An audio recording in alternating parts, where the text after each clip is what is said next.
I miss a dominant masculinity. Oh, Jerry Seinfeld, the grown man who dated a teenage girl in high school, not an 18-year-old one when he was 38 years old. They could never make me like you. And listen, I know usually I do a more eloquent breakdown of the news, but listen, every time this old fogey opens up his rat from flushed away looking mouth, we as society are reminded that he is about 15 years too late for admittance to the retirement home. Recently in an interview, Jerry Seinfeld went off to talk about how he misses the good old days and toxic dominant masculinity. And he went on to describe this as an agreed upon hierarchy, which of course the silent part was that straight white men were sitting at the top of this. Based on his further description of the good old days, though, in the interview, I can only imagine a scene set somewhere on a porch somewhere in which he's sipping pina coladas with Epstein and Cosby near the local high school.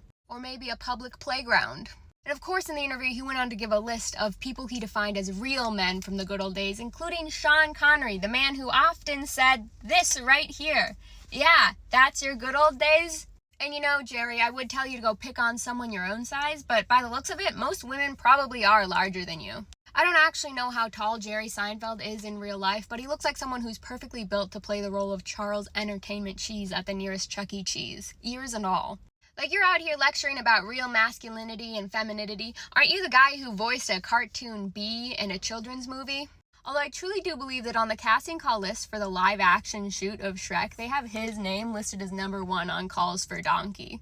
I mean, look at him. You'd hardly have to put any makeup on him, and he already knows how to be a jack. But to be fair, he doesn't look a day over 150, which must be roughly around when he was born to repeatedly be in the headlines with these sorts of opinions on society. It's no wonder why there's so many people who've worked in Hollywood that have so many horror stories about Jerry Seinfeld. Anytime he's around, no one seems to be having a good time. This man has always exuded such terrible energy that growing up, before all this stuff was even made public, my dad's brothers were obsessed with Seinfeld and always trying to get him into it, and for some reason he always just refused to enjoy that show, and now we know why.